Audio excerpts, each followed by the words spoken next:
In the days of Noah, the earth was filled with violence, and God decided to cleanse it with a great flood.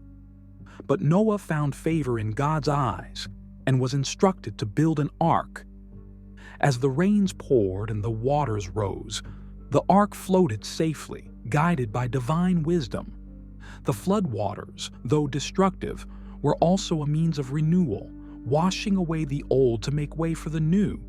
Just as wetlands absorb floodwaters, Noah's faith absorbed the chaos, preserving life and hope. This story reminds us of the power of faith to buffer life's storms.